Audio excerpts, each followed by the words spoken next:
Hoje eu quero falar especialmente com você que tem pouco capital estético, com você que tem poucos recursos físicos para ser considerado uma pessoa atraente.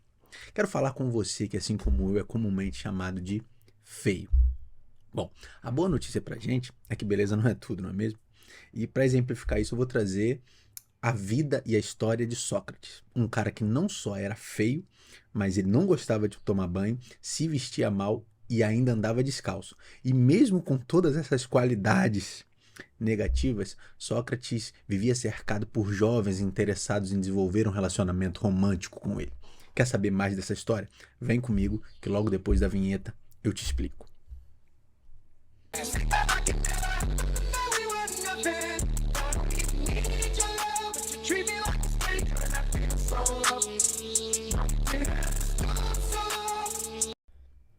Antes de mais nada, eu tenho que deixar claro que a cultura da Grécia do período clássico era uma cultura que valorizava o relacionamento homossexual.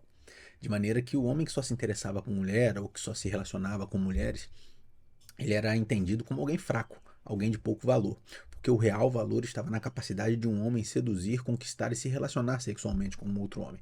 E Sócrates estava inserido nessa realidade e, portanto, vivia e tinha essas práticas. Mas o que eu quero destacar aqui, como eu falei na introdução, é que Sócrates, mesmo sendo alguém feio, que não se cuidava, que não tinha muita preocupação com a sua aparência, mesmo assim, ele era alguém muito disputado pelos jovens, era alguém muito cobiçado. Isso se dava pela forma como Sócrates interagia com as pessoas. Isso se dava pela forma como Sócrates abordava aquelas pessoas por quem ele tinha algum tipo de interesse. Para exemplificar isso de forma clara, temos um trecho da obra Fedro, onde Sócrates está caminhando por Atenas e ele encontra um jovem, belo jovem, chamado Fedro, e os dois começam a conversar. E nesse diálogo, Fedro diz que estava com um amigo em comum entre os dois e lá ele teve contato com um texto que ele julgou ser maravilhoso. Esse texto falava sobre amor. Então Sócrates pede que Fedro leia o texto e Fedro então começa a ler aquele texto sobre amor.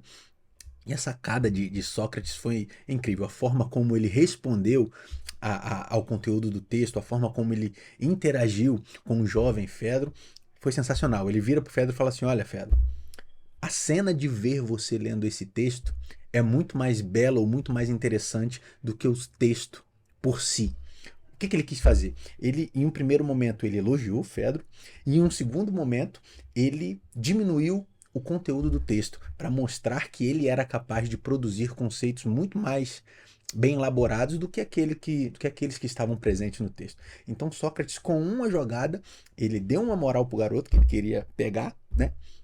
E também se mostrou como sendo alguém mais inteligente, como sendo alguém superior não só a Fedro, que tinha interesse pelo texto, mas sendo superior também ao autor do texto. Então os dois começam a conversar e Sócrates mostra que existe uma forma mais profunda e mais interessante de se conceber e abordar o amor.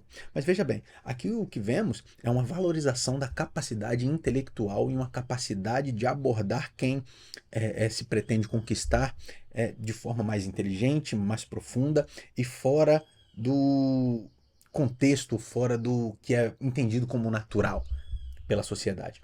Sócrates era alguém fora da curva, é alguém que desenvolveu o método da maiêutica, ou seja, é alguém que a partir de um diálogo consegue conduzir uma pessoa para encontrar a sabedoria ou a verdade. E ele usava essa capacidade também para conquistar pessoas por quem ele nutria algum tipo de interesse.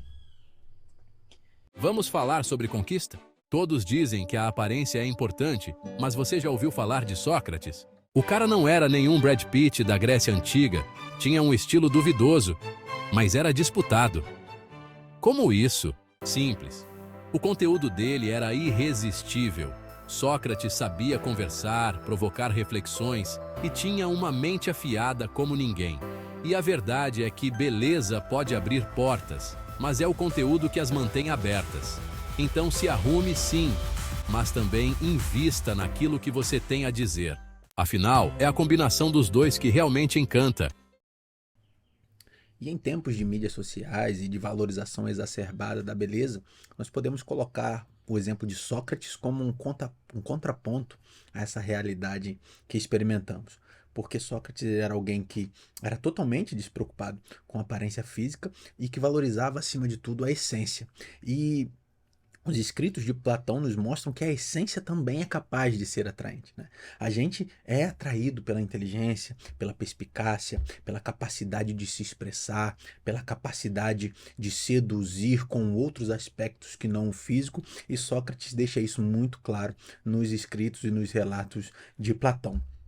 Então, o que eu quero trazer para a reflexão de hoje é até que ponto nós estamos investindo só no exterior, nas academias, nas clínicas de estética, nas poses para foto, fazendo biquíni para botar no Instagram, e até que ponto também valorizamos a capacidade de produzir algo que vá além da aparência física. Esse é o questionamento que quero trazer para vocês. Já parou para pensar em como somos constantemente lembrados da importância de ser bonito? Seja nas redes sociais, na TV ou até em conversas do dia a dia, a aparência parece estar sempre em destaque. Mas será que beleza é tudo? Será que nossa aparência define realmente quem somos? No fundo, a gente sabe que o que importa vai além do espelho. Empatia, honestidade, força, bondade. São esses valores que realmente constroem o caráter de alguém. Mas, muitas vezes, esses aspectos ficam em segundo plano, ocultos pela obsessão com a imagem. E se a gente começasse a valorizar mais o que está dentro, que tal enxergar as pessoas além do que se vê à primeira vista? Afinal, nossa beleza de verdade vai muito além da aparência. Que possamos dar valor ao que realmente nos faz únicos. E como conclusão, eu quero trazer para vocês a informação de que não é preciso ser bonito para se dar bem na vida amorosa. Sócrates é um bom exemplo disso. Então, se você é feio e ainda está solteiro, fique tranquilo. Invista um pouco mais na essência, melhore os seus chavecos e a sua hora vai chegar. Eu tenho certeza disso, tá bom? Se você gostou dessa pequena reflexão, curte, comenta, compartilha e vem comigo nesse processo da construção de uma vida um pouco mais reflexiva, uma vida que se preocupa com algo que vai além do aspecto estético ou físico, tá bom? Sexta-feira que vem, te encontro aqui e tamo junto. Valeu!